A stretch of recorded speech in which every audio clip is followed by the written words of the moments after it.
vídeo de hoje falaremos sobre um filme que, além dele ser baseado em um mangá, o seu nome ele é bem curioso também, principalmente pelo termo ser citado diversas vezes dentro da cultura pop. Isso porque eu não posso deixar de citar para vocês que a gente vai falar sobre subculturas, aspectos japoneses e outros pontos interessantes dentro da trama.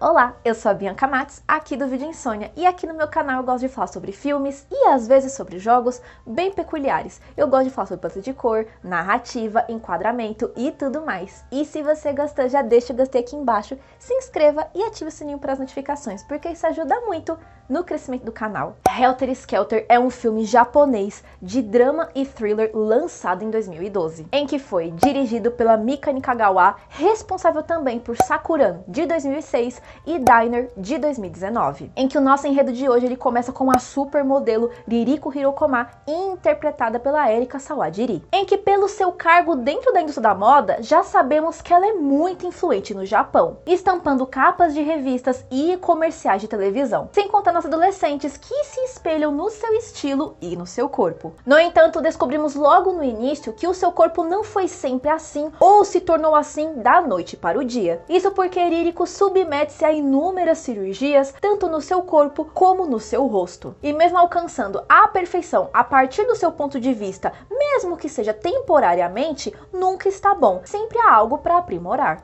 Até porque as pessoas envelhecem, mas esse é um ponto que a gente vai falar mais pra frente no vídeo. E por conta das altas doses de substâncias, de tratamentos e modificações corporais, o corpo da Ririko não aguenta e começa a criar hematomas e desmoronar conforme o tempo vai passando. Nesse momento a gente vê assim que é como se o corpo dela não estivesse aguentando o tranco e ele meio que tá apodrecendo antes da hora, tipo, ela meio que parece uma morta-viva. Desesperada e totalmente desequilibrada, Ririko, em vez de cuidar do seu corpo e dar uma pausa na carreira, ela apela para novos procedimentos como forma de tapar o buraco e não se render. E como se não bastasse tudo o que está acontecendo, ela é apresentada à nova modelo da agência. E como a própria protagonista sempre deixa claro sobre o tic-tac do relógio, ela passa a ver que o seu tempo está esgotando e ela precisa se manter nos holofotes para não ser esquecida. Até porque todo mundo sabe que a profissão de modelo é meio que a sininho do Peter Pan, você precisa bater palma para ela existir. Então enquanto ela tá na berlinda, o seu nome fica atrelado às marcas e é assim que ela consegue a grana dela e sobreviver na sociedade. E antes de mais nada, Helter Skelter é uma versão live action, ou seja, ele é baseado em um mangá de mesmo nome, feito pela Kyoko Kazaki. Primeiramente, o material desse mangá, ele foi lançado em uma revista chamada Feel Young entre 1995 e 1996. Só depois é que juntaram todo esse material em um único volume tankobon, feito pela editora Shodensha em 2003. E o bom é que o material aqui no Brasil ele também foi mantido em um único volume e lançou pela editora New Pop. Assim como eu, vocês devem também gostar da sonoridade do título do filme de hoje, isso porque ele já foi referência em muitas músicas, seja Motley Crue, Oasis, The Beatles ou Silks and the Benchies. Mas ela está longe de ter um significado fofinho, isso porque o termo ficou em evidência principalmente depois do Charles Manson ter citado a canção dos Beatles como influência para que ele cometesse os seus crimes.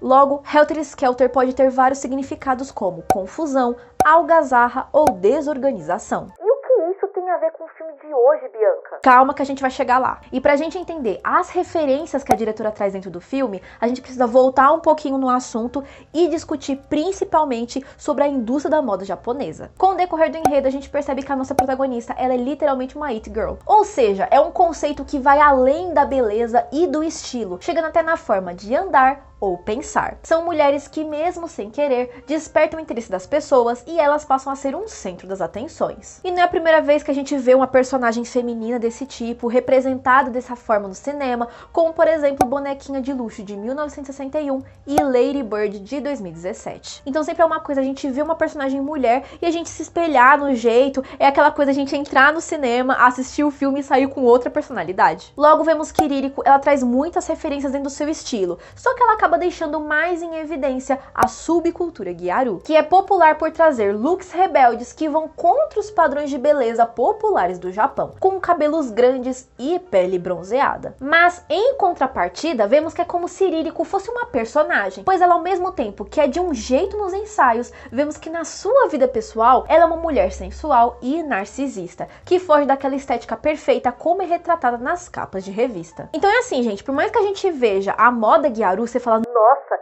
isso é rebelde para os japoneses? Sim, gente, o ponto de vista do Oriente, dos japoneses, dos asiáticos, é totalmente diferente do nosso. Então, se eles usam alguma coisinha mais assim escandalosa, eles já acham aquilo totalmente diferente. Não dá pra gente ficar se baseando no que a gente conhece aqui no Ocidente, o que a gente acha normal ou o que a gente acha diferente. São culturas diferentes, são pessoas diferentes. Então, novamente, vemos um filme que gosta de trazer a todo momento contrastes, não apenas na personagem principal, como nos elementos da mise-en-scène. E se a gente for parar para analisar o trabalho da Mika Nakagawa, a gente sabe que ela não é só diretora de cinema, ela é fotógrafa também. O que faz muito sentido por causa que ela sabe na pele como é que funciona a fotografia de moda. E se formos analisar seus outros trabalhos, vemos enquadramentos belíssimos e dramáticos. Ela consegue transformar seus projetos de fotografia e projetos cinematográficos em gigantes catálogos de moda. Isso porque tem gente que eu ainda tenho que ver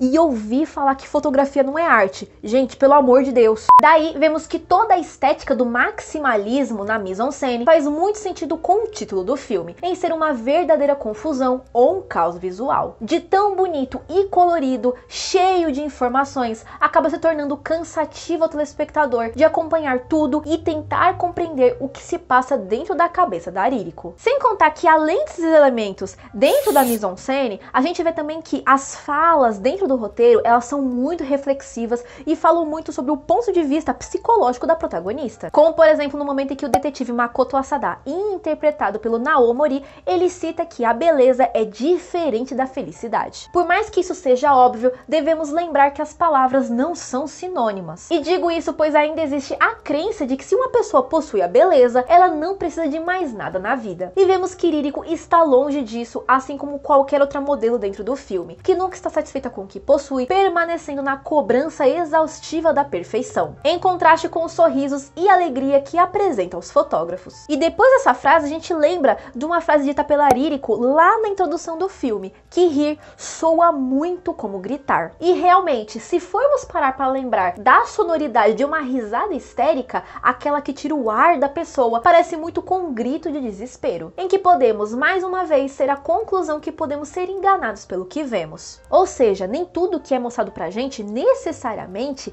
é a realidade, não passa de um produto. Claro que essa frase da Ririko, ela pode ser encaixada em diversos contextos dentro do filme, e vocês vão ver que, apesar dos sentimentos serem totalmente diversos, totalmente diferentes, vocês vão ver assim que realmente faz muito sentido em comparar a histeria dos dois. E como a gente já tá falando sobre esse assunto, já deu pra perceber que a indústria da moda, ela é muito cruel, principalmente com a mulher. Por isso que a Ririko sempre deixa claro sobre ouvir na sua mente o tic-tac do relógio, justamente por vermos como existe a efemeridade nesse tipo de ambiente. Não só apenas a efemeridade, mas podemos perceber que também existe a sensação de poder que a mídia consegue trazer à modelo. Ela pode facilmente se sentir superior às outras pessoas, criando rivalidade até às próprias mulheres, mesmo que elas exerçam outros cargos dentro de uma agência de moda. E isso acontece pois elas não querem se sentir menos importantes, menos chamativas, ou pior, terem o sentimento que estão sendo descartadas por uma mulher mais jovem. Apesar da Ririko até planejar o assassinato da modelo que está substituindo aos poucos, esta mesma modelo alerta que se ela morrer, não vai adiantar nada. E isso faz muito sentido porque sempre terão muitas pessoas entrando na indústria da moda, seja pelo lance fetichizado ou até pelo desejo de querer essa profissão. Então fica meio surreal da Ririko querer acabar com todas as suas futuras oponentes. Vocês sabem que eu amo comentar sobre trilha sonora, mas ainda não é o momento dela. E eu digo isso porque Helter Skelter, por conta da sua trama principal, fez eu lembrar de muitas músicas que falam desse mesmo assunto. Irei destacar a música Seventeen, inclusa no álbum Light in Music de 2002, feita pela banda electropop inglesa chamada Ladytron, em que, além da letra, vemos várias mulheres vestidas de forma idêntica, trazendo a produção em série e a efemeridade que citei anteriormente. They only want you when you're 17. E é claro que eu não deixaria de citar a música Mr. Potato Head do álbum Cry Baby, feita pela cantora e compositora Melanie Martinez, lançada em 2015, em que discute sobre a beleza ser dolorosa, em que podemos lembrar sobre os inúmeros procedimentos e cirurgias plásticas que a nossa protagonista se submete. Hey girl, if you wanna feel sexual, you can always call up a professional. E é claro que vendo os trechos do filme até esse momento, acho que vocês já perceberam que, obviamente, eu trouxe o filme de hoje justamente por conta da paleta de cores, porque eu fiquei totalmente fascinada. Cada cena que passava eu ficava impressionada como que a diretora conseguia passar a pressão psicológica e todo aquele ar de tensão dentro do filme. A tonalidade vermelha é vista em muitos momentos nas roupas em que Ririko utiliza. A cor cai muito bem nela, mas não só isso, como combina com a sua personalidade, que fora das câmeras possui uma rotina regada de luxúria. Sem contar que o vermelho tem o poder de exalar a sensualidade da personagem. E atrelado ao vermelho, vemos muito do rosa choque, que traz a beleza e o universo feminino à tona. Mostra que Ririko possui seus momentos de fofura, em que está fazendo uma personagem totalmente manipuladora, narcisista, que odeia perder, com a sua voz e trejeitos delicados, combinados com o sensual. É uma tonalidade que anda lado a lado com o vermelho, intensificando ambos os significados. Outra cor que vemos com muita frequência é o azul, principalmente nas roupas e na sala da Hiroko Tada, interpretada pela Kaori Momoi, que ela é como se fosse uma mãe, uma conselheira e até empresária da Ririko. A gente vê então durante o filme que ela que tem a grana, ela investe o que for necessário só para manter a Ririko dentro da indústria. E também nas horas vagas ela é meio que olheira assim de novos talentos. Tada é uma mulher rancorosa dentro da indústria da moda, que sempre aparenta estar de mau humor. E a cor azul entra nesse momento ainda mais para falar do seu comportamento, que na maior parte do tempo é frio. Sem contar na melancolia que carrega, por ter sido modelo no passado, entende o que Ririko está passando, mas em nenhum momento abaixa a guarda e cria empatia pela protagonista. Inclusive nas cenas em que ambas estão presentes, enquanto Tada está sempre com tons frios, Ririko está sempre com tons quentes. Mas isso vai mudando conforme o filme vai chegando ao final. Algo que podemos interpretar que essa frieza ou amadurecimento é um evento canônico, pois vemos que Ririko já é tudo isso e muito mais com as pessoas em sua volta. Não é à toa que quando ela aceita o seu destino, ela surge com um vestido azul nadando no vazio. E por mais que a gente esteja muito habituado no canal a analisar a paleta de cor e objetos que estão presentes dentro do enquadramento, a gente não pode esquecer que a iluminação também conta nessa análise. E apesar de a gente saber que uma iluminação branca é menos confortável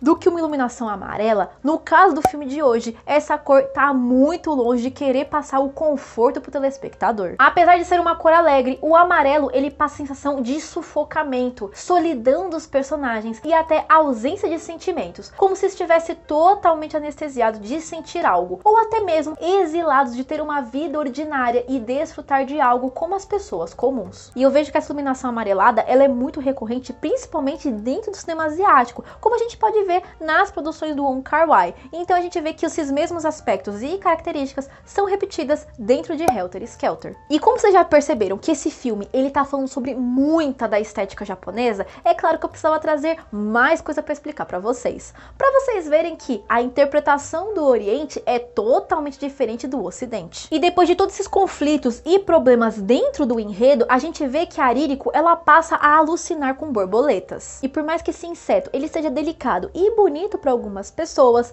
eu diria que ele tem um significado muito mais profundo. E eu diria isso por causa que eu morro de medo de borboleta, gente. Ai, mas a borboleta é bonitinha, ela é pequenininha, ela não morde. Gente, eu tenho medo. Eu não tô falando de mariposa, tô falando de borboleta pequenininha mesmo, tá? Começamos pelo fato de que vários poetas japoneses do período Edo utilizavam de vários insetos e também da borboleta para fazerem metáforas em seus trabalhos. Eles possuem um certo apreço muito pela sua aparência sazonal, que passa por uma transformação, algo bem efêmero, assim como as árvores de cerejeiras muito comuns por lá também. Logo, dentre todos os significados que a borboleta possa carregar, a gente vê que existe meio que um padrão dentro da cultura japonesa, em que envolve mulher, magia e almas. Podemos conferir sua presença recorrente em diversos filmes nipônicos e animes, assim como jogos de videogame como Fatal Frame 2, em que as almas das irmãs são transformadas em borboletas. E é como eu falei, como existem muitos significados das borboletas, eu citei esses 3, mas existem outros 2 que eu diria que são mais plausíveis da gente ligar com o filme de hoje, que é o fato das borboletas interligarem o mundo dos sonhos com o mundo real, ou que as borboletas fazem o transporte do ser humano do mundo dos vivos para o mundo dos mortos. E eu sempre tenho que lembrar aqui pra vocês que qualquer tipo de interpretação não precisa ser levada de forma literal. E digo isso porque foi o que aconteceu com a Ririko. O fato dela viver na indústria da moda, ser amada, desejada e querida por todas as pessoas, não deixa de ser um mundo dos sonhos. Assim como ao passo que ela vai sendo substituída, ela está voltando a ser uma mera mortal. E esse transporte do mundo dos vivos para o mundo dos mortos é um pouco do que eu já citei anteriormente. É o que a Ririko sempre deixa claro. Ela ser lembrada é o que faz ela se sentir relevante e viva aos demais. No momento em que ela é substituída, a sua carreira está morta. E além da borboleta, vemos outra simbologia que ela é muito recorrente, principalmente nos animes. As famosas personagens que utilizam do tapa-olho. Por mais que seja estiloso, por que é um padrão que se repete tanto? Japão tá ali, né? Sempre fazendo a mesma coisa, né? Fechadíssimos. Nos animes, é comum que os personagens que utilizam do tapa-olho são raros e especiais de alguma forma. Geralmente são caracterizados por serem fofos fisicamente, temperamento dócil ou de aparência frágil. Muito semelhante com a Ririko, que entrega essas características aos seus fãs, à mídia e aos seus admiradores. Muito daquela coisa dual que eu falei pra vocês, que uma coisa é você dar a porta pra fora de casa, outra coisa é como você realmente é no dia a dia. E digo isso porque no final do filme, em um episódio de surto psicótico, Ririko fura o seu próprio olho como forma de chamar a atenção da mídia. Algo que não adiantou muito, mas foi o suficiente para que a protagonista aceitasse a sua insanidade. Não é à toa que ela surge tempos depois novamente trajada de vermelho com a mesma feminilidade e sensualidade do início do filme. E agora sim, a gente tá aqui para falar sobre a trilha sonora de Helter Skelter, que eu não sei vocês, eu sou muito suspeita para falar, mas eu considero que os japoneses eles manjam muito de música, principalmente quando é composição feita para filme ou para jogo. A trilha sonora de Helter Skelter ficou nas mãos do Koji Ueno, responsável também por Maestro Turo de 2015 e Mabikso, que é um visual novel para PlayStation 3 de 2007. Já vou deixar claro que quando eu assisti ao filme de hoje, eu meio que senti um quê da mesma coisa que eu senti quando eu escutei a trilha sonora do Love Rose de 2006. Então, para os amantes do jogo, eles vão gostar bastante porque a trilha, ela consegue passar aquela confusão mental, aquele terror psicológico e todo aquele caos que tá dentro da cabeça da nossa protagonista. Irei destacar Burlesca,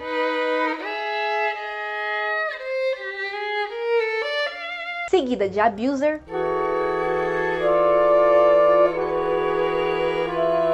e por último a música tema que leva o nome da nossa protagonista.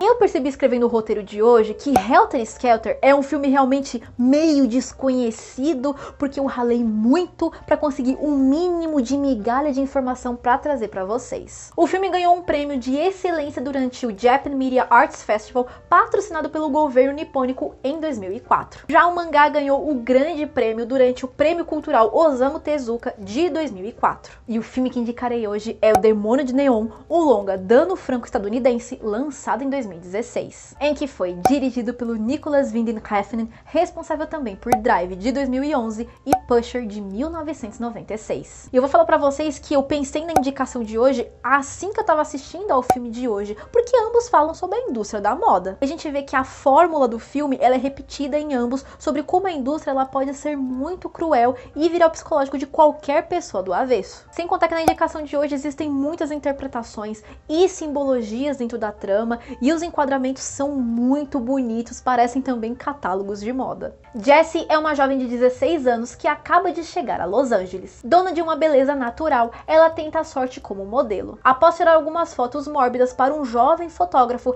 ela é contratada por uma agência conceituada. Jessie é bastante ingênua, logo ela precisa lidar com o ego sempre inflado das demais modelos e também com a maquiadora Ruby, que possui intenções ocultas com a jovem. E você, já assistiu Helter Skelter? Me me deixa aqui embaixo nos comentários. Você também pode me dar alguma dica de algum filme ou algum jogo que eu posso trazer aqui pro canal e contar mais detalhes, como vocês já estão acostumados. E se você gostou, já deixa o gostei aqui embaixo, se inscreva e ative o sininho para as notificações, porque isso ajuda muito no crescimento do canal. E a gente se vê no próximo vídeo.